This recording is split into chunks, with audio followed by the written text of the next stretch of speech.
Alô, quitandeiro, me traga poesia. Alô, quitandeiro, com pitada de astral. Alô, quitandeiro, quero um quilo de alegria, com tempero e melodia, bate-papo e sarau. Ofereço pra vocês o Quitanda Cultural. Com o patrocínio da Prefeitura Municipal de Nova Iguaçu, Secretaria de Cultura de Nova Iguaçu, a FENIG e o Ministério da Cultura, Governo Federal, eu dou boa noite. Boa noite ao meu bairro, boa noite à rua vizinha, boa noite à Baixada Fluminense Nova Iguaçu, boa noite Rio de Janeiro, ao planeta Brasil. Boa noite, está entrando no ar o programa mais comestível das plataformas. É o Quitanda Cultural, seu podcast. E hoje eu estou trazendo uma pessoa muito especial, uma pessoa, mas antes de falar dessa pessoa, eu quero falar de coisa bonita, que é poesia. Nós separamos uma poesia muito bacana de um poeta aqui da região da Baixada Fluminense, que na verdade não é só da Baixada, ele é do mundo, que se chama Jorge Cardoso. E eu vou recitar para vocês agora, antes de apresentar o nosso convidado especial. A caverna. Tudo que se vive é dilema, a carne, o espírito, o poema. Nadam-se copados os grafites, estalactites dizem não trema, pois toda a caverna é um automóvel que leva o senso e o infalível. É um patamar superior louco, onde tudo ou quase nada é pouco. Assim o poeta talvez chama na roda a rosa do amanhã, flor surgida do sonho de criança, manos, humanos, esperança vã. Todavia se expande, a poesia faz-se aqui ou onde. Jorge Cardoso, obrigado, meu irmão, esse talento maravilhoso aqui, lá de Belfor Roxo, mas é do mundo. E hoje, ele que é nosso convidado especial que está aqui, eu quero bater um bate-papo assim, muito informal, assim, muito descontraído. Ele que é advogado, líder comunitário, administrador público, sim, e um militante da cultura. Eu falo desse maranhense naturalizado, mas morador aqui da Baixada Fluminense. E não fala igual de Nova Iguaçu não, que ele vai ficar chateado, hein? Esse é tricolor, essa pessoa bacana que se chama Miguel Ribeiro. Tudo bom, Miguel? Boa noite.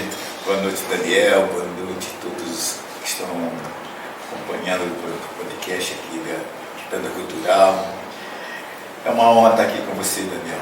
A gente bater papo, você recitou uma poesia aí do nosso amigo, querido, admirado Jorge Cardoso, militante, ativista, né?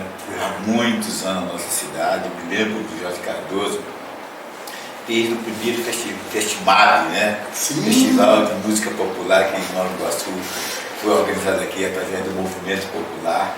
Isso. Como que a nossa cultura, né, anos 80, né? Anos 80, que a gente tem essa pujança, teve grandes fazedores de cultura nessa cidade. Então, estar aqui hoje para ter um papo disso é sempre uma honra.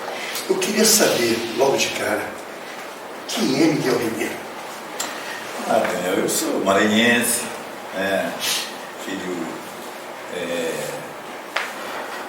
do interior, uma cidade chamada Birizal, no interior do estado do Maranhão. Vim para cá em 1978, a convite do meu irmão. Então aqui, hoje eu sou um advogado, eu sou casado aqui, tenho um casal de filhos, certo? Moro aqui na rua. Você não o nome da patroa? Não. E do nome dos filhos também? Nilza Ribeiro, Miguel também, Miguel Júnior, e a Larissa Ribeiro. Porque são meus tesouros, que sempre me dão essa energia, né, para a gente estar no dia a dia, andando, conversando, dialogando e tentando fazer o melhor por nossa cidade. Essa cidade que me acolheu há 43 anos atrás, certo? Me acolheu, e eu aqui, como falei antes, que eu trabalhei, aqui eu me formei, aqui me casei, aqui criei meus filhos. Você me disse que veio em 78. Foi fácil a adaptação? Como é que foi? Não foi fácil, Daniel, porque hoje está muito fácil, né? Porque hoje o mundo, hoje os estados, as cidades estão tudo interligadas, né? Então, hoje chega lá no meu interior, da onde eu sou, chega lá e estão inteirados com tudo que está acontecendo no mundo. E na minha época a gente não tinha nem rádio, né? Na verdade, eu só vim ter contato. Essa é do interior mesmo? É, do interior mesmo, bem interior do Maranhão, uma região ainda muito ainda precária de infraestrutura, de serviço público, sabe? Muito precária ainda. Mas hoje já tem, quer dizer, não podem, é claro que 43 anos depois, muitas coisas, né, modificam.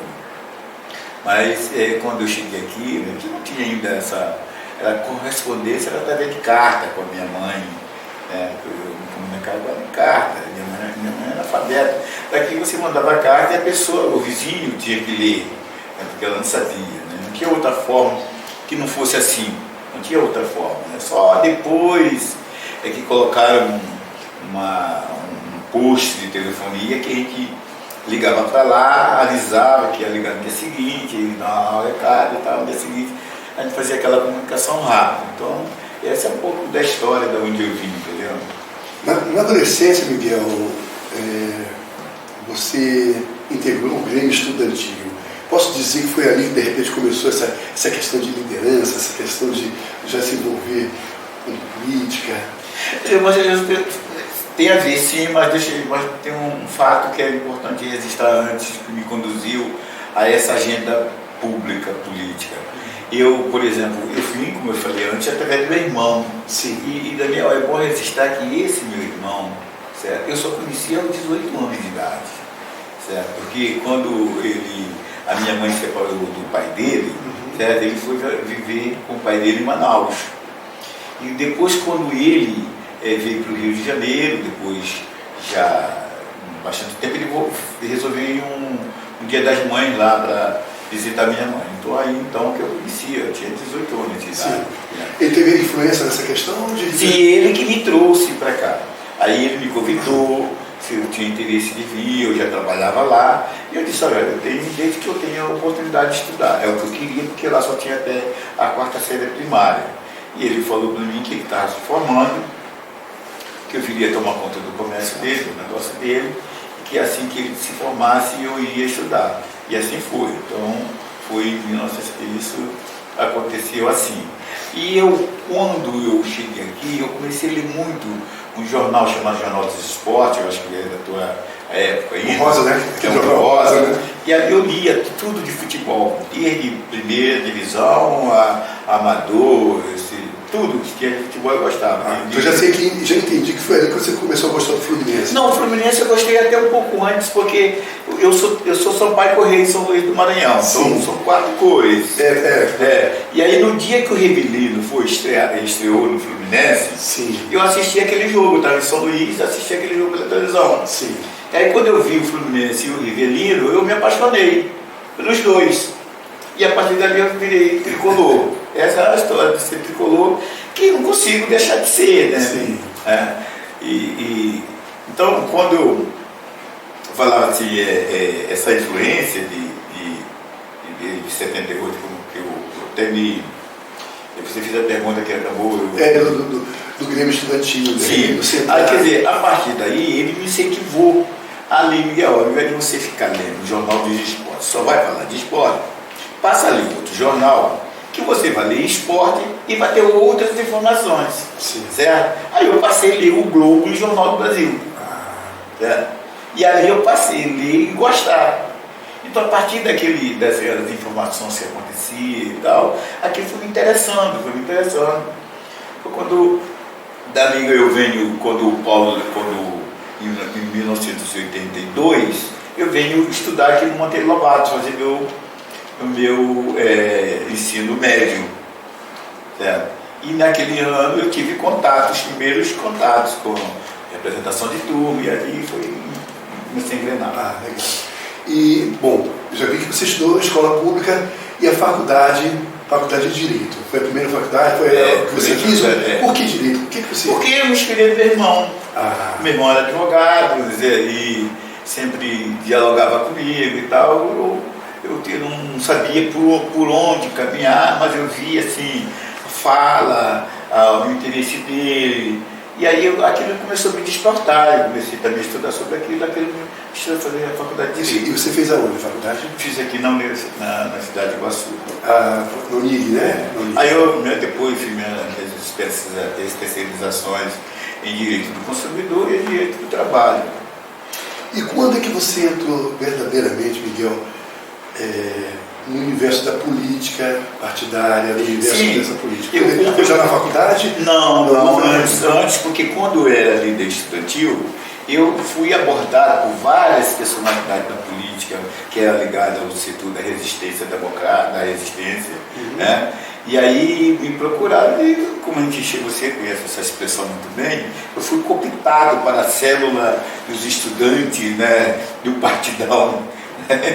E aí eu fui para lá e a partir dali eu comecei a dialogar com eles e eles me viram assim, uma pessoa muito presente, falante, né, e ponderado, né, e aí dali eu acabei sendo presidente da União dos Estudantes aqui, que foi uma reconstrução da União dos Estudantes aqui na Iguaçu, que me projetou a nacional, que eu fui ser secretário de Relações Internacionais e secretário-geral da UBS.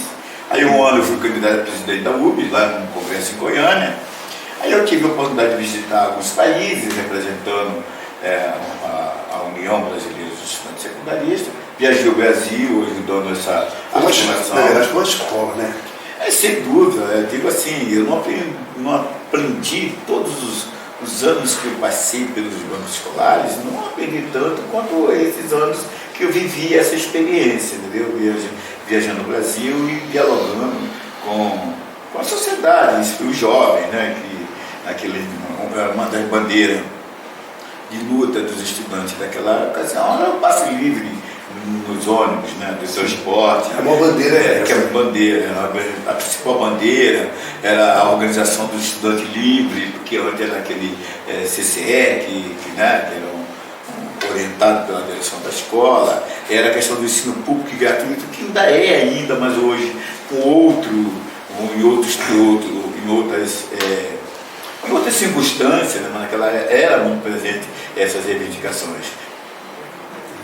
Me diz uma coisa, Miguel, e a tua relação de tipo assim, vou entrar num partido e vou pleitear um espaço público, um espaço de gestor público, um espaço de estar na Câmara de Vereadores. Como começou isso? Não foi uma decisão assim tomada, assim, eu vou fazer isso a partir de hoje. Foi um processo no caminhar que me conduziu a essa direção. Por exemplo, quando eu era líder estudantil, acabei me envolvendo com a candidatura da deputada Lúcia Souto. E ela foi eleita, era daqui de Nova Iguaçu, né? Uma médica sanitarista. Era o PCB. Era o PCB. E naquela época eu me associei a ela, Antônio de Carvalho, tinha aqui várias lideranças aqui na cidade, foi muito rica de liderança na década dos 80, dessas pessoas que eram ligadas à saúde pública, os sanitaristas, Antônio Ivo, Rose de Souza, Zé Noronha, eram pessoas muito ativas, a doutora Alice, você conhece todo esse público. E aí, a partir dali, eu me envolvi nessa campanha, ela foi eleita, eu já era filiado ao partido. Aí, quando vem o movimento, a gente começou dentro do antigo MDB, né? MDB, e depois veio o PMDB, a gente foi, aí veio a legalização dos partidos, os partidos foram legalizados, e eu, por aí, fui trabalhar com a Lúcia. Trabalhei com 8 anos como chefe de gabinete da Lúcia Souto, e aí me envolvi nas articulações partidárias, na federação do gabinete, e daí foi surgindo naturalmente até eu resolver ser candidato, que foi um processo de evolução.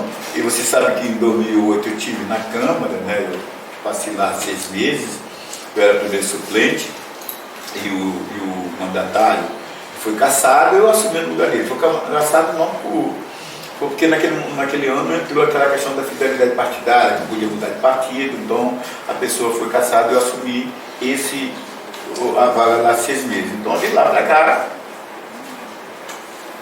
eu passei a ter presença na vida política partidária, que eu já tinha, mas aí mais na cidade, e passei por algumas experiências administrativas, como foi o caso, eu fui secretário de Trabalho no governo do Mário Marques, depois eu fui ser vice-presidente da CODEM, e essa última experiência que eu tive agora como visita do prefeito Rogério Lisboa, que foi minha grande experiência, porque foi quando eu tive a oportunidade realmente de poder fazer a gestão, pensar, planejamento, as ações, foi com o mandato do Rogério Lisboa.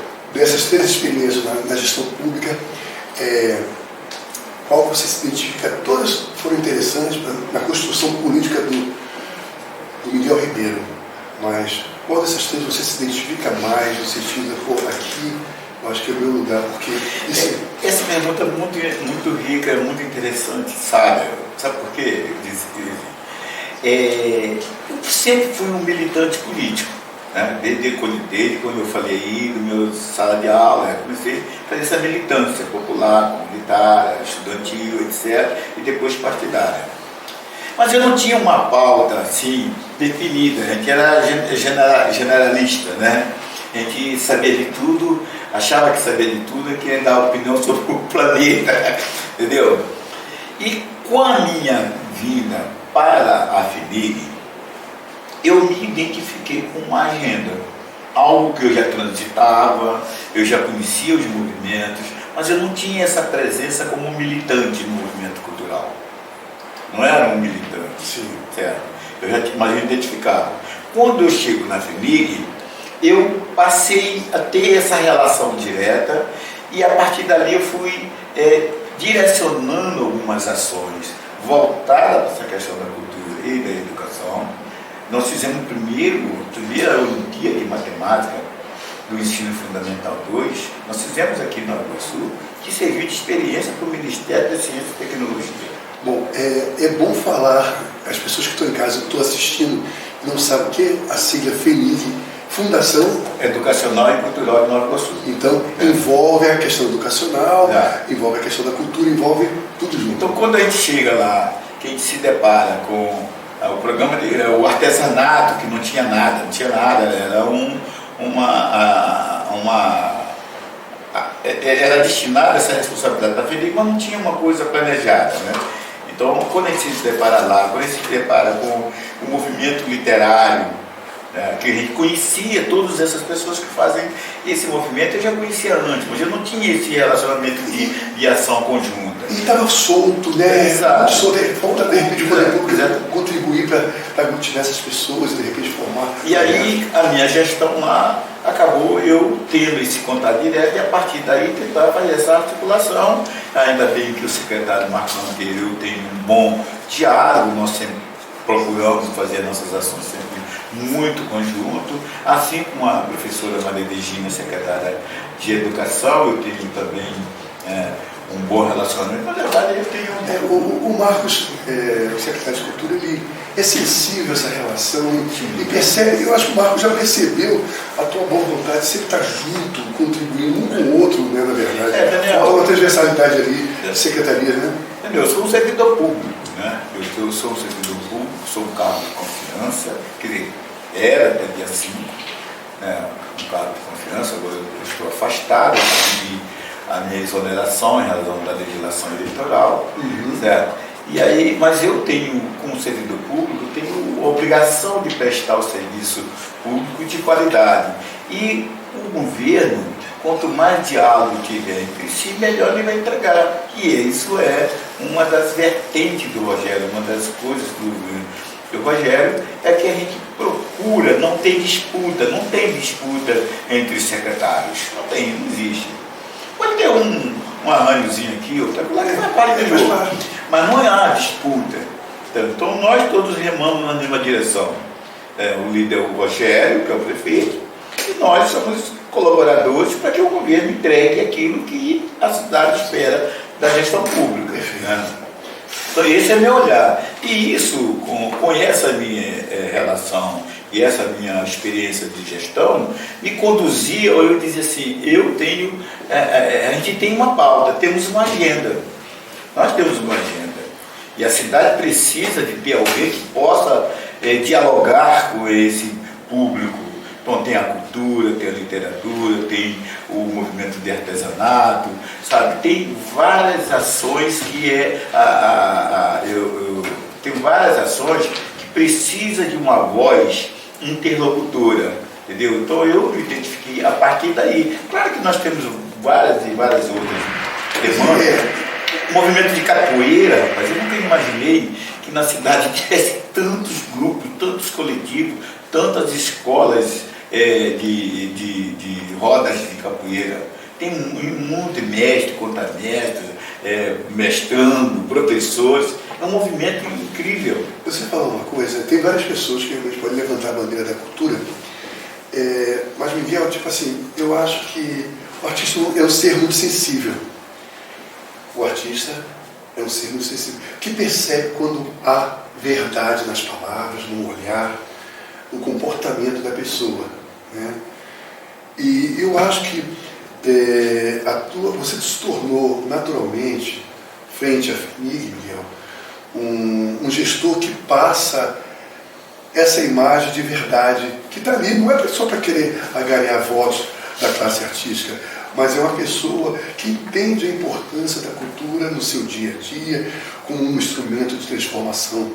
Eu acho isso muito importante para a tua pessoa. Eu estou falando isso para você aqui agora. Eu tenho certeza que muita gente também que está envolvido nesse processo cultural da cidade do Rio Grande do Sul está vendo as suas ações. E é sobre ela que eu quero falar. Fala um pouquinho das ações que você fez nesse período que você está frente à FMIG. Bom, Daniel, primeira coisa, na área cultural, né? O grande marco, a principal ação da FMIG na área cultural que mudou a página aí em 2023, nós tivemos uma emenda parlamentar, tá certo? Que foi destinado um valor. Aí nós entramos só com a contrapartida.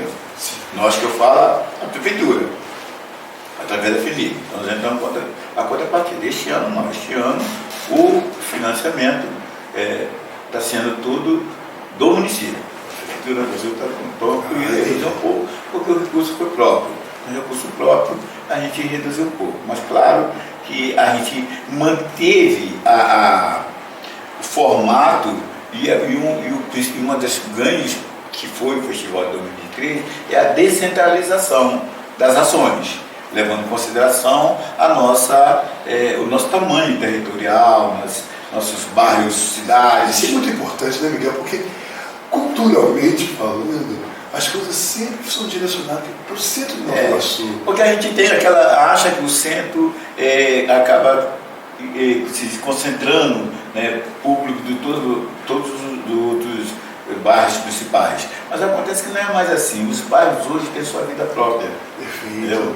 Os bairros hoje, quem não trabalha no centro, e quem trabalha, por exemplo, em Vila de Capa, ou quilômetro 32, ou Ausch, ou Comendador Soares, não tem necessidade de vir ao centro, porque lá nesses bairros tem tudo hoje, né? Tem mercado, tem tudo, né? Eu conto a cidade que Miguel Couto, há 20 e poucos anos atrás, já tinha toda a rede bancária. Né? Tinha toda a rede bancária. Então, quer dizer, você vê qual é a pujança, né, de um bairro daqui. Por isso que eu falo que são mais cidades, né? Tem também. Maiores que milhões de cidades que tem por aí. É verdade, né? Tem um projeto também, por eu ser nordestino, você ser nordestino, tem um projeto, eu sei que você é sensível também, percebeu o tamanho das imigrações nordestinas que se instalam aqui na região da Baixada Fluminense e Nova Iguaçu. O projeto Festival Nordestino, fala um pouquinho, né? Aconteceu já em... Não, esse vai iniciar agora em junho. Em junho, né? Em junho, junho, julho, que é também uma emenda parlamentar do deputado Juninho do Pneu. Era para ter acontecido em 2023, mas as mudanças de governo e as próprias estruturas que foram alteradas do Ministério do Turismo com a recriação do Ministério da Cultura, né, recriação do Ministério da Cultura, então acabou não sendo viabilizado em 2023 o Festival de Cultura Nordestina, mas que desta vez vai se iniciar agora no mês de junho. E são atrações que vai ter o maracatu, tem o forró, tem lá os foguetos, a festa junina, sabe? Tem as quadrilhas. A FENIG fez um projeto tão bacana. Um documentário, Cadeia Junina junto com a cultura. Foi um show de bola. Não? E ainda no momento pandêmico, né? De passagem, aquilo foi uma experiência. Você já era presidente nessa época? Sim. Porque eu estou na FENIG desde o início do governo Rogério, o primeiro governo de 2017. Né? Em 2020 eu me afastei para ser candidato, né? E aí estava no período pandêmico, né? E em 2021 nós fizemos esse documentário, né? Saindo, ainda estava no processo de pandemia. A pandemia, na verdade, durou 2 anos, né? 2 anos cruéis, um deles um período muito cruel, assustador, né? O documentário é muito importante, né? Porque a memória. Nosso país, a gente diz, mas a verdade é que seja dita, o nosso país não preserva a questão da nossa memória, né? Hoje, certos jovens não conhecem quem foi Renato Russo, que foi uma liderança musical, uma pessoa que tinha uma proposta muito além da questão musical, que nas suas letras relatava questão social muito forte. A juventude hoje não conhecia Renato Russo, para mim me deixa muito apreensivo, te juro. A gente tem hoje muitas informações, né? Nós recebemos muitas informações e a internet tem essa virtude de nos trazer muitas informações, mas nós estamos um pouco resistindo, né? A gente acaba não resistindo muito. E o que acontece? O volume de informações, daqui a pouco o ontem parece um século, diante de tantas coisas que aconteceram de ontem para hoje. Parece um século passado que demorava as coisas a acontecerem. Esse mundo da informática, ele é isso, uma velocidade que a gente não tem dimensão. Até quebrando um pouco, eu assisti, Miguel, era moleque, você também, a gente assistia televisão, de repente filmes de ficção científica, né? Aí o cara falando com a televisão, assim, eu achava que como é que isso vai poder? Como é que o cara está na televisão, você vai poder falar com essa pessoa? Eu ficava encucado, bolado, ou um aeronave voando, um carro que voava, ou coisa parecida. E hoje isso é tão normal, a gente pega no celular, agora a gente fala com uma pessoa nos Estados Unidos, na China, uma facilidade, não tanta facilidade, às vezes quando tem um sinal bom, você pega e fala. Precisa ser muito melhorado. Eles têm oferta, mas o serviço está meio que lento, né? Como que você vê, Miguel, tipo assim, você está saiu agora da presidência da FENIG, como é que você está vendo a questão cultural que pode ser implantada na cidade? Você vê com bons olhos?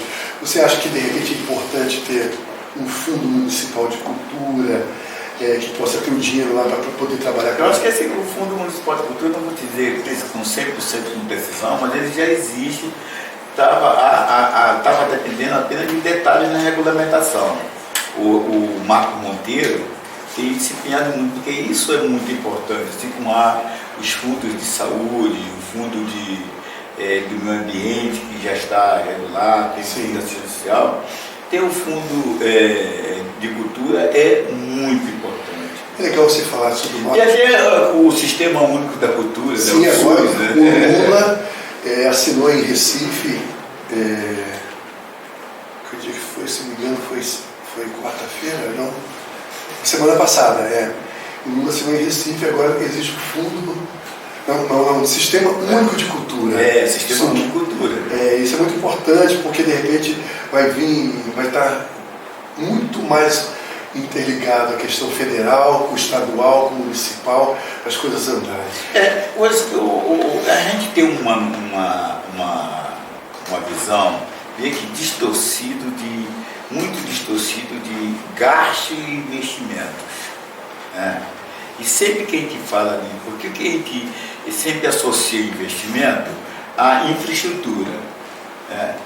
A infraestrutura de saneamento, essas questões que realmente é mais do que essencial. é o serviço essencial. Agora, os investimentos na cultura, as pessoas às vezes tendem a achar que aquilo é gasto, né? E ele não consegue quantificar a geração de oportunidade, né, de renda, de quantos. Olha só, o André, Daniel, eu estou aqui, certo? Primeiro quero parabenizar a tua equipe maravilhosa, agradecida, simpática, Agora só quantas pessoas vocês têm aqui na produção deste programa? Isso aqui é gasto? Não. Isso não é gasto. Quando você faz um evento, que você traz um artista, você gera ali a oportunidade do cara que vai vender, que vai querer produzir, é da manicure, é do cabeleireiro, sabe, é da maquiadora, sabe, é quanta rede de pessoas você envolve. Isso retorna tudo. Além de você retornar em recursos para a cidade, você retorna em felicidade. Entendeu? Que melhor coisa que isso? A cultura é o quarto do planeta que gera renda. Está envolvida a quarta do planeta que gera renda. É a cultura. Então, tipo assim, e você pode perceber que a maioria das pessoas que estão aqui trabalhando comigo são jovens. É uma juventude bonita, uma juventude atenta, que está afim, estão sedentos de trabalho, vontade de trabalhar, de botar a mão na massa, que estudaram, fizeram faculdade de produção cultural, disso, daquilo. Então, tipo assim, isso me deixa estar fazendo as coisas também, via essa lei federal, que é a Lei Paulo Gustavo, e podendo proporcionar essa equipe também, que a gente faça circular a economia, né? Isso que você acabou de dizer. Uma das coisas que me deixa muito preocupado, Miguel, não preocupado, é essa falta de percepção de alguns políticos. Né? Você tem essa percepção, mas nem todos têm, de entender que a cultura não é só um showzinho. Eu odeio, Miguel, te falo uma coisa pra você, essa questão pejorativa, showzinho, teatrinho, sabe, essa questão de diminuir uma ação que é importante. Eu acho que a cidade merece ter saneamento básico, merece ter uma boa saúde, merece ter educação, mas a cultura está entrelaçada dentro dessa questão. Não é questão de um ser mais importante que o outro. Eu acho que tem necessidades básicas que estão, inclusive, inerentes à questão cultural, né, que tem que se entender isso também. Por que eu aceito uma fossa, ou por que eu permito que o meu vizinho jogue o seu lixo na porta da casa? Que é essa responsabilidade? Isso é questão cultural. Tem que ter uma formação, uma orientação na escola, e acho que tem que ter punição, inclusive. Porque o cara que pega o lixo e deixa aqui, sabendo que o caminhão passou lá e daqui, ele tem que ser punido, ser multado, sabe? O meu cunhado é um fumante desses que emporcalha o ambiente, né? Não porque ele fuma, porque ele joga guimba cigarro no chão. Aí estava lá em Copacabana e foi multado. Aí ele achou que não ia dar em nada, né? Depois ele viu que o CPF dele ficou agarrado lá com a multa, ele teve que pagar. Pergunta para ele se ele não joga guimba de cigarro no chão. Infelizmente, a lei que não tem a penalidade, ela não tem eficácia. Perfeito. Entendeu? Ela não tem eficácia. Por que a Lei Maria da Penha é uma das leis que mais pega no Brasil? Mais pegou no Brasil? Porque ela tem punição. E ela é severa. Embora tenha alguma distorção, embora tenha alguns casos que não aconteçam, ainda tem algumas falhas, mas ela pegou. O Código de Defesa do Consumidor. Por quê? Porque quando o fornecedor começou a ser penalizado por um funcionário que não tratou bem, ou pelo um produto que não foi entregue conforme foi combinado, foi penalizado, eles agora têm todo o sistema de monitoramento. Cara, os bancos hoje, certo? Você, para hoje, acessar o banco, você tem que fazer o cérebro aqui para ver se é você, se é seu rosto, se é banco, senão você não acessa mais. O que é? Segurança. Por quê? Porque os caras pegavam lá em peça consignado, né? E só porque pegou a identidade aí na rua. Aí ele fazia, então agora estão querendo que você, sou eu mesmo, né? É legal, não é isso? Eu acho que a cultura dessas questões, dessas leis mais rígidas que acontecem na Europa, tem que chegar aqui. Isso que você acabou de dizer. O cara dizer. reclamou porque o cara rebocou o carro, porque vem cá, o carro só foi rebocado, tu deixou no lugar errado. Verdade. Entendeu? Eu não tenho que reclamar, ué. Não posso. Porque se você não estacionar o carro no lugar errado, ele nunca vai ser rebocado. A gente tem que acabar com um tipo de uma cultura. Claro. Do jeitinho brasileiro. Ele rebocou, eu não gosto desse jeitinho brasileiro. Tá? Agora, tem rebocou, tem que pagar o que lá? A multa, a taxa do reboque e não deixar mais. Agora, se você reboca, aí o Daniel vai lá, porque é um cantor alto, bonito e tal, influente, chega lá, tira aí gostei, alto, bonito. Aí escolhemos o projeto, né? Escolhemos. Miguel, tem uma coisa falando em música, cara, Raul Seixas. Fala. Raul Seixas, né? Nordestino, aliás, Nordeste. Eu tenho muito orgulho, não sei se você perguntou, eu tenho muito orgulho de dizer que eu sou nordestino. E de chegar em Pernambuco, enfim, e falar que eu sou nordestino, né? O Raul Seixas falava, tem uma música que retrata muito o recomeço. Tente outra vez. Miguel foi candidato a vereador aqui no Augusto, teve uma experiência muito bacana e agora ele está tentando outra vez o seu foco para chegar ao seu objetivo. Fala dessa primeira experiência como candidato, como foi a última eleição, enfim, como é que foi isso, Miguel? A cada eleição que eu vivi, é uma experiência diferente. Sim. Eu tenho, às vezes, quando eu estou nesse bate-papo mais descontraído, informal, faz alguns desabafos assim, dizendo assim, por exemplo, cara, eu escolhi um caminho para caminhar.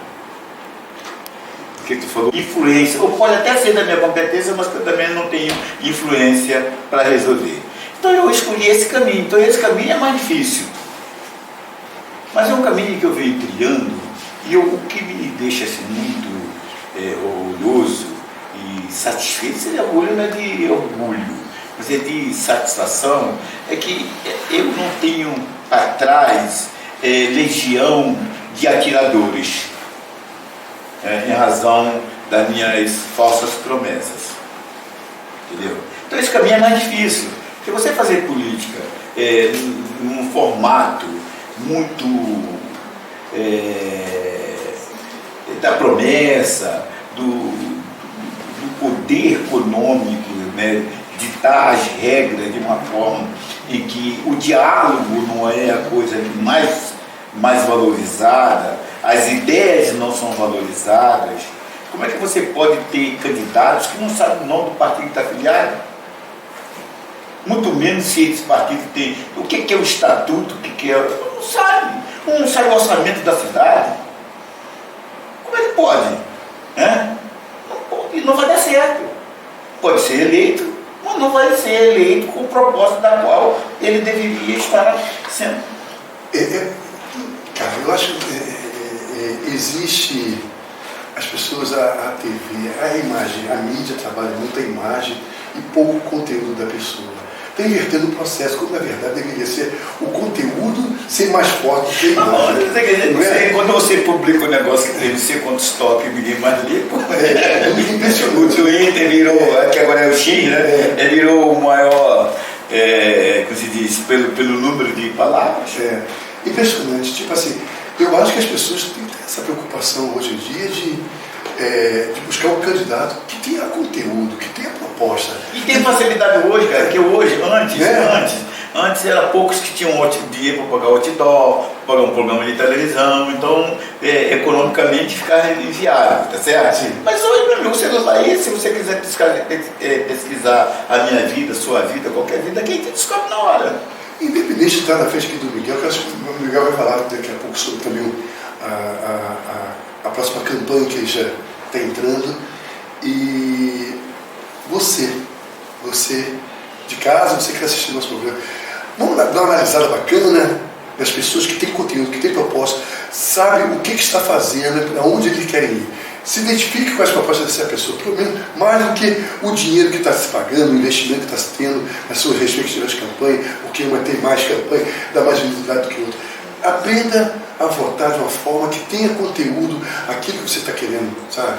enfim, um candidato que tenha. Eu acho que esse é o dever de qualquer eleitor que tenha preocupação, porque o voto é uma forma de você expressar a identificação que você tem com aquele candidato, seja vereador, seja executivo. E aí, no legislativo, é uma representação. E eu falo às vezes, quando você escolhe um vereador, especialmente o vereador, você está escolhendo uma pessoa que vai falar sobre a saúde do seu filho, vai cuidar da escola do seu filho, que vai cuidar do ambiente da sua cidade, que vai cuidar, sabe, da terceira idade, da acessibilidade, da nossa cultura, Então não pode ser. Você tem que ir, eu vou te dar aqui, você vai falar do meu nome. Isso é o voto. Eu não posso, nem todos podem, eu vou escolher você para me representar durante 4 anos. Então é uma procuração. Perfeito. Certo? É uma procuração. Quando você, de 4 em 4 anos, você pode revogar a procuração. Se ele foi aquilo que você esperava, você vai renovar a procuração. Senão você revoga a procuração. Esse é o processo político. Quando você escolhe um advogado para representar tal caso, porque aquele que não está satisfeito, você vai lá e retira e coloca o outro no lugar. Esse é o processo. Mas para isso eu tenho que saber se eu sou merecedor de falar do seu nome. E você vai ter que cobrar. Vai ter que acompanhar. Não use só. Às vezes no bastidor você não sabe, mas as votações dos outros são todas públicas. Então eu sei em quem votou em determinadas pautas. E aí, vereador, você votou com quem? Qual foi a sua votação sobre esse tema aqui, importante para a nossa cidade? Eu acho que as pessoas também não têm esse hábito. Não tem. Começar a construir esse hábito de cobrança, de saber cobrar. Sabe, tem gente que vota um cara que 10 dias depois você votou em quem? Não sei. Eu estou nos R$50 ou nos R$100 que tinham dado na compra da gente. Então não tem compromisso. Aquele candidato vai ter compromisso com essa pessoa que ele comprou o voto por R$50, por R$100? Não tem, né, Miguel? Não, e um detalhe assim, quando você não. Às vezes você faz pesquisa, as pesquisas indicam, às vezes, que 70 e poucos % das pessoas não se lembram de quem votou na última eleição para vereador. Vamos pegar vereador, tá? E aí, você lembra o que significa? Significa que você pode renovar aquele voto daquele cara que tu está reclamando, tu não sabe quem tu votou. Você pode renovar o voto naquele que você está condenando, na verdade você pode renovar. Eu acho que a informação é essencial. Não tem, então pesquise. Né? Esse momento agora é o momento das pré-campanhas. Sim. Né? Há várias vedações da legislação. É bom que a gente saiba. Às vezes a gente, na ânsia de querer, a gente comete muitas infrações. Então, este momento agora é o momento de apresentação de ideias sobre a cidade, sobre os temas da cultura, sobre o tema da educação, do meio ambiente. Você vai dialogar com a cidade que você quer, né, para o próximo período de 4 anos. E é fundamental para o vereador escutar as pessoas. Exatamente. Até para criar, construir, a gente propostas. Se você escuta, você vai poder entender qual é o sentimento. Se você acha que você não tem necessidade mais de ter informação, porque você já sabe de tudo, né, um tudólogo. Essas eleições agora, o que você está esperando? Me fala um pouco dela. Olha só, eu estou saindo da FENIG, né, com esse propósito de me candidatar. Eu sou pré-candidato, né, a vereador. Estou no campo político do nosso prefeito Rogério Lisboa. Nós temos um pré-candidato que é da base do governo, com apoio de várias lideranças políticas e partidárias da cidade, mandatários, que é o presidente atual da Câmara, Dudu Reina. E nós vamos trabalhar para que esse governo que está aí, ele possa dar continuidade. Ter continuidade, é claro que tudo precisa de ser melhorado, tudo precisa de ser ajustado. Tem áreas que precisam ter uma maior atenção. Né? Eu entendo que a cultura é uma área que precisa, né, estar no radar do dia a dia. A gente sabe que a cidade... algumas preocupações com alguns temas específicos. Nós sabemos que a nossa cidade, cara, é o seguinte, olha só, eu estava conversando com o prefeito de Macaé, o Everett Rezende, e ele teve contando uma historinha para mim, assim, que eu achei simples, né? Uma coisa simples. Sim. Macaé tem mais ou menos 270 mil habitantes. Nova Iguaçu são 780 com o último censo. Né? Macaé tem quase 6 bilhões de orçamento anual. Né? Nós temos 1,5 bilhão de orçamento anual. Então, uma matemática muito simples, né?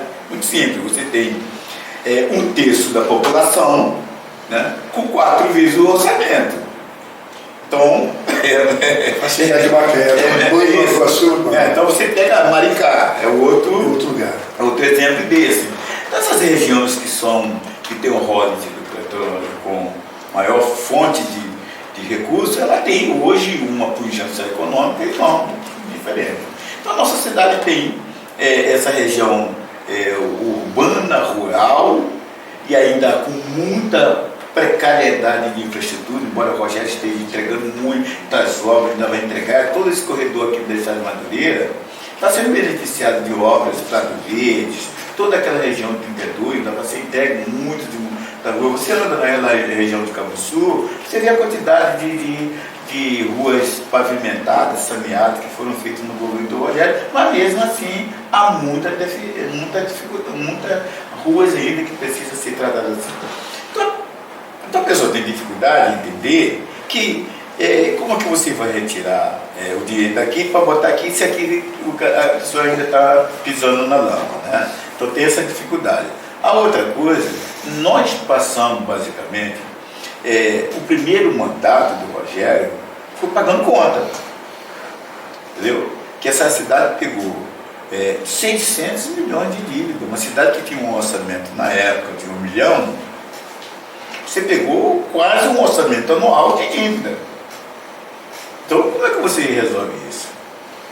Então, é matemático. Isso é matemático, cara. Isso é matemático. Não tem ciência. O governo não inventa dinheiro.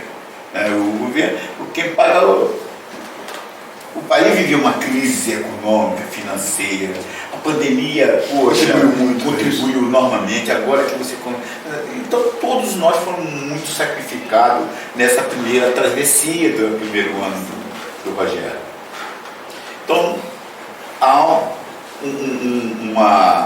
um fato real, que isso, claro, impede de você fazer os investimentos em todas as áreas que realmente são necessárias. As coisas melhoraram. E a partir que melhoraram, ele começa a fazer esse investimento. Só que o que não pode as coisas, quando começam a se ajustar, você desfazer e para começar tudo de novo.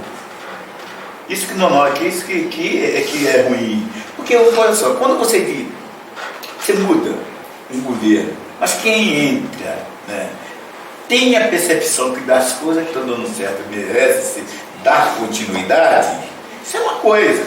Mas poxa, por que o cara vai tocar o uniforme dos alunos? Os alunos receberam o uniforme esse ano. Né? Tudo bem cuidado. Aí, no ano que vem, você vai mudar para outra cor. Você falou uma coisa, já que falou da educação, você está lá atrás. Um dos projetos mais bonitos que o Brasil já teve em termos de educação foi o CIEP, o Darcy Ribeiro. Tipo assim... Mas não tem hoje aí? Era um projeto que deveria ter continuado pelo governo que entrou logo em seguida, foi do Moreira Franco. E que se é municipado ou não, se vai ser municipalizado ou não, isso é outra questão, isso é gestão. Mas o projeto em si tinha que continuar. Porque ele era um visionário. Ele foi pensando para o futuro. Porque o Darcy dizia, se você não investe na escola, você vai investir em presídio. É o que está acontecendo. Eu quero falar uma coisa para você. Vamos lá, vamos até mudar um pouco aqui do lado da política. Se o Miguel Ribeiro olhasse para trás assim e pensasse o que ele se tornou na vida,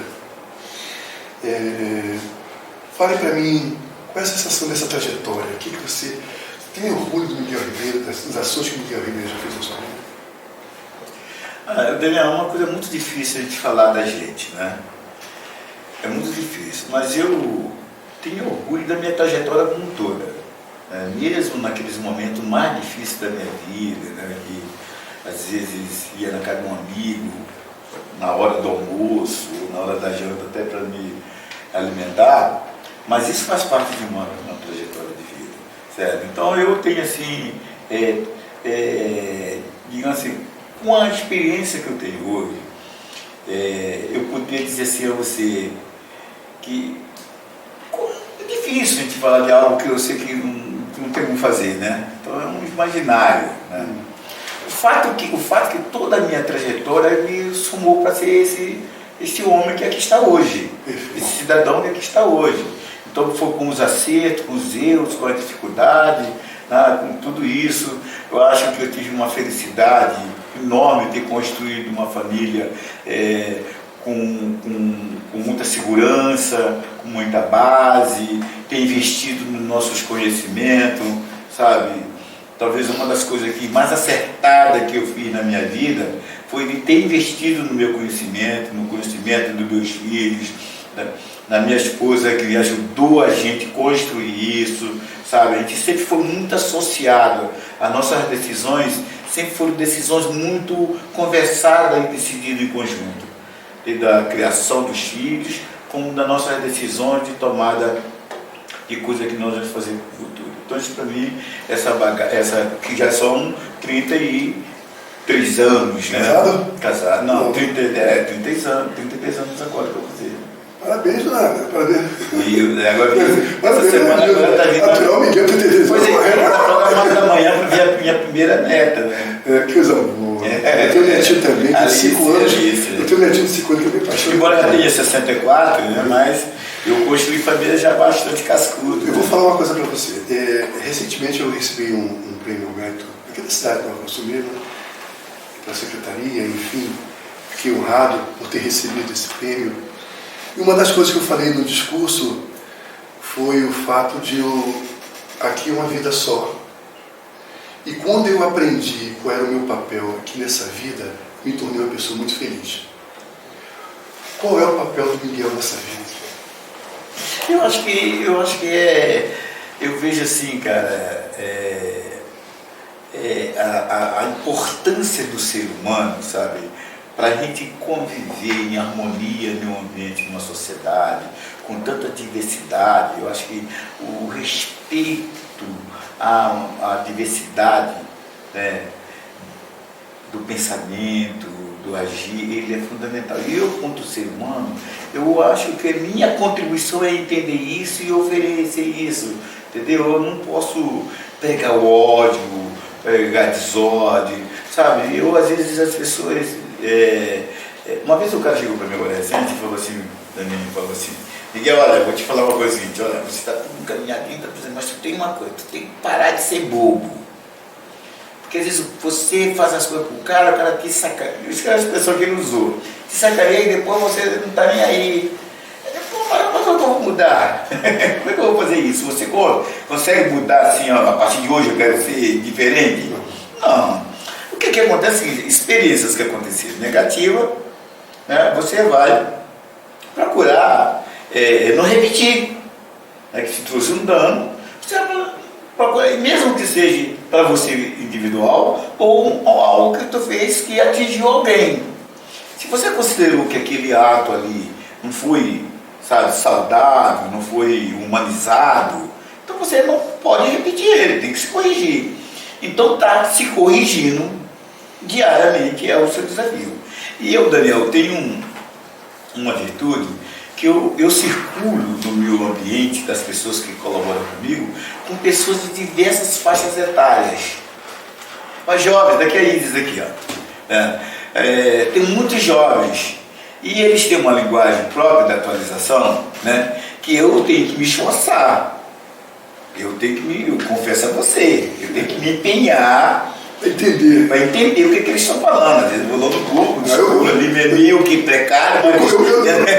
Eu convivo com essa dinâmica essa meninada.